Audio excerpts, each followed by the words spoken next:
आदेश। जय श्री महाकाल। सार्थक जी। जय श्री महाकाल। अच्छा वासु जी, एक और सवाल कि जी, जैसे मान लीजिए हमने सुना आदि शंकराचार्य ने कनक धारा स्तोत्र बनाया था। हाँ। और कहानी यह है कि एक महिला बहुत गरीब थी और जो मैंने सुनी है कहानी कि महिला बहुत गरीब थी और उन्होंने लक्ष्मी जी से प्रार्थना करी। आदि शंकराचार्य ने, लक्ष्मी जी ने मना कर दिया, इसके भाग्य में कुछ नहीं है तो मैं इसको कृपा नहीं कर सकती। बट फिर जो भी है उनके अनुरोध से फिर कृपा हुई और वो पैसे धनवान हो गई। तो क्या आसुरी लक्ष्मी से जो किसी, मान लीजिए किसी का भाग्य में नहीं है धन, तो क्या उसके जीवन में भी ऐसी चीजें हो सकती हैं कि अगर वो मेहनत करके जप करे, तप करे और मतलब अनुष्ठान करे तो क्या उसके जीवन में भी काफी। सुनिए, सबसे बड़ी चीज क्या होती है कि जैसा आपने कहा सार्थक जी कि किसी के भाग्य में धन नहीं है, हाँ, और वो आसुरी लक्ष्मी माँ का जाप करे तो क्या उसके जीवन में धन प्रकट होगा, यही कहना चाह रहे हैं। यदि उसके भाग्य में धन नहीं है तो आसुरी लक्ष्मी माँ का जाप करना तो चाहेगा लेकिन कर ही नहीं पाएगा।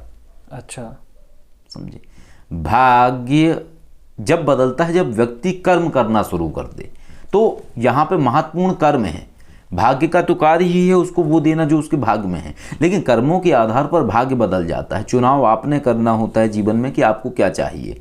तो ये नहीं है कि आप सोचोगे कि किसी के भाग्य में अगर धन नहीं है वो आसुरी लक्ष्मी माँ का जाप करेगा तो क्या होगा।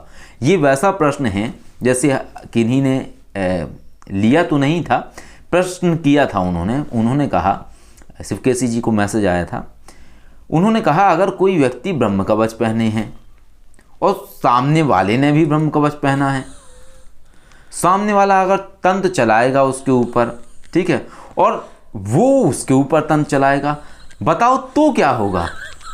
समझे आप हमारी बात को, ठीक है। तो ये कुछ प्रश्न ऐसे होते हैं, ठीक है, जो प्रश्न ऐसे हैं जो समय काल की धारा की बाहर के प्रश्न हैं, ठीक है। अच्छा, उन पे अगर हम अध्ययन करेंगे या उन पे हम समय लगाएंगे तो क्या है कि हम एक सही डिसीजन पे नहीं पहुंचेंगे, क्योंकि वो ऐसा है कि जो खत्म ना होने वाला है। तो क्या होगा, तो यही होगा कि ऊर्जाएं चलती रहेंगी, बस कुछ होगा ही नहीं, ठीक है। तो वही कहने का तात्पर्य यह है कि भाग्य में अगर नहीं है किसी के तो वो व्यक्ति के पास तक आके व्यक्ति पहुंच नहीं पाता है उस चीज तक। अच्छा। उसको बता भी आप देंगे कि वो व्यक्ति है वो ऐसा ऐसा कर लेता है, वो चलेगा उसके पास पहुंचने के लिए, लेकिन पहुंच नहीं पाएगा। उसके बीच में ऐसी कुछ व्यवधान आ जाएगा, कुछ ऐसी स्थितियां आ जाएंगी जहां पे व्यक्ति फंस जाएगा। अब बात कर लेते हैं इष्ट कृपा। भले ही उसके भाग्य में नहीं है लेकिन परमात्मा की पूर्ण कृपा है, विधाता की पूर्ण कृपा है, ब्रह्मा जी की कृपा है, शिव जी की उसके ऊपर कृपा है,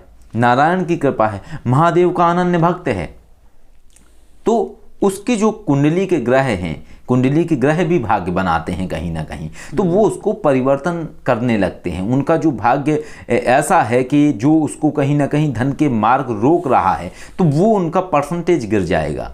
जैसे कोई चीज 100% पे किसी का भाग्य बिगाड़ रही है और वो महादेव की आराधना करने लगेगा तो वो 100% से आते आते 20% पे आ जाएगी। अब 20% पे आ जाएगी तो 80% का तो लाभ उसको मिलेगा जीवन में, और जब लाभ मिलेगा तो वो चीज कर लेगा तो रिजल्ट आ जाएगा। तो इसका प्रश्न ही नहीं उठता है कि जिसके भाग्य में ना हो तो वो आसुरी लक्ष्मी माँ का जाप। ऐसे कई सारे लोग हैं जिनको मैं बोलता हूँ आसुरी लक्ष्मी माँ का जाप करो, नहीं कर पाते हैं, आज तक नहीं कर पाए। और हद तो ये है कि एक कोई सज्जन थे इधर ही आपके क्या है नेहरू प्लेस में रहते थे दिल्ली में, उन्होंने बहुत पहले आसुरी लक्ष्मी कवच लिया था 2017 के आसपास, और उनको कवच दे भी दिया, पैसे भी उन्होंने हमें दे दिए। 2 दिन कवच पहना अपने पास, पहनने के बाद कवच हमारा वापस भेज दिया, बोले ये कवच पहनने के बाद हमें नकारात्मक शक्तियाँ नजर आती हैं, ठीक है।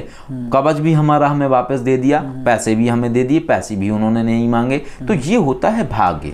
आप समझे आप बात को कि उसके पास तक तो चीज पहुंची लेकिन वो टिक नहीं पाया उस चीज पे, वो खुद उसको लौटा देगा, तो बात ही खत्म हो गई। उस पर सोचने का विषय है ही नहीं। आपका भाग्य तो सही है, जब आपका भाग्य सही है तो आपको दूसरों के विषय में क्या सोचना।